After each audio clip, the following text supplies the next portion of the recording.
Hello everyone. This video is to explain how to use the Coventry Public Schools technology ticket system and how to access it, as well as complete, submit, and follow up on a ticket. So the first thing you're going to do is get to the website for the ticket system. So there's multiple ways that you can access it. The first way it would be to use the faculty staff portal on the website. So if you go ahead and click faculty staff portal on the Coventry Public Schools website, it'll ask you to sign in. Once you sign in, it takes you right to the main page of the portal, and you'll see second column, second row, help. If you double click that, that will take you right to the ticket system.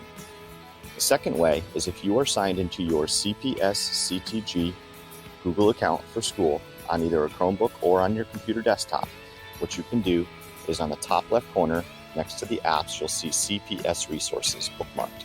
If you click on that folder, you're going to see there is one option, and it's TechTicket. You click on it, opens it up in a new tab, takes you right to the ticket system. The third way, which I find is the easiest way for people who are on their computer desktops, is to do the following. On your desktop, you're going to see a red help button. It says BOE Self-Service Portal. You double click it. Once again, it opens it up right into the ticket system. It may ask you to sign in. That is your computer login and password. So first letter of your first name, last name, and then the password you use to sign onto your computer or to get your Outlook email or to log into PowerSchool. It's the same password. This is not to be confused with your Google password. So once you sign in,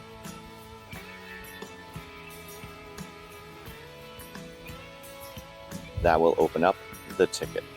So first, location. You need to explain where you're submitting a ticket from. So mine is set to Coventry Public Schools at the Nathan Hill. Room number, you can insert that if you know your exact room number. That does help us locate where you are. Customer, it's defaulted to you. If you needed to put another person's information in, you could switch the button here from me to someone else. And then you can search the directory. So I'm going to go and search the directory for Evans. Lyle Evans. I'm going to go ahead and say choose user. And it's going to give me Lyle Evans.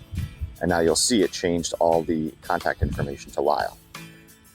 Please keep this in mind. If you do submit a ticket for someone, when you go in to submit your next ticket for yourself, you will want to come over to the customer section and flip it back to you. That way it changes the contact. Otherwise, you're going to continue putting tickets in for that individual person.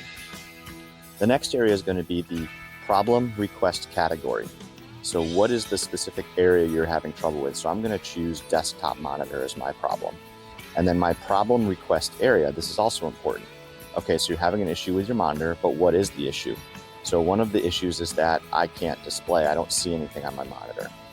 Now that's fine to submit that. However, it would be useful for us if you could provide more specific information. So I'm going to say, I have power. I have a light on the front. It is green. Okay, so that tells me there's power. And then I'm going to say there are 3 cables plugged into the back. The screen is blank. So that gives me some information. Now on the bottom, choose asset is to pick the device that you're applying the ticket to. You may have multiple devices and you may not be sure what your asset is. We can actually assign that when we know. The only thing left to do now is save. That will submit the ticket. But I'm going to give you one other piece of information that may be helpful to you. Sometimes it would help us if you submitted a screenshot of what error messages you're getting, or take a picture of the issue where you might think it may be cables. So it says there are 3 cables plugged into the back. If you took a picture, you could click attachments right up here on the top left, and you can choose a file and upload that file as an attachment so we can look at it from our office. Having that, a picture or a screenshot of what's happening, is extremely useful in diagnosing the issue.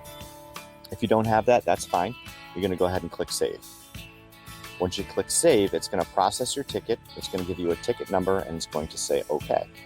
Please wait for this screen to populate. If it's hanging up and it's still filtering and it's going for a few minutes as it's buffering and loading, if you go back and try to resubmit or make a new ticket, it may duplicate the ticket. Not a big issue, but if you just wait a few moments for the screen to pop up, that would be helpful. If you click OK, it's going to take you right back to the Create a Ticket screen, and you can close that tab. Now, following up, if I go to my email, I'm going to see that I just got a ticket, and in the ticket, it says the ticket number. I've got the issue that's related here, and there's a little email, a little ticket ID number, time in which that we expect it to be completed, and your name and information. Now, if you had another issue that popped up related to this similar issue, the same thing, something else you noticed, or if you found a way to fix it, please don't submit another ticket. All you have to do is reply to this ticket by saying, oops, I realized the third cable was for my board, not the monitor. Period. And then you can send that. And what that does is it just adds on information to the ticket. So if you have more information to add to it, or you see a message come in, just reply back to the ticket. Don't submit another new ticket. And that completes the process of submitting a ticket, finding the access to get to the ticket system, and then responding to a ticket once you receive it. I hope that's helpful to you all. Thank you, and have a great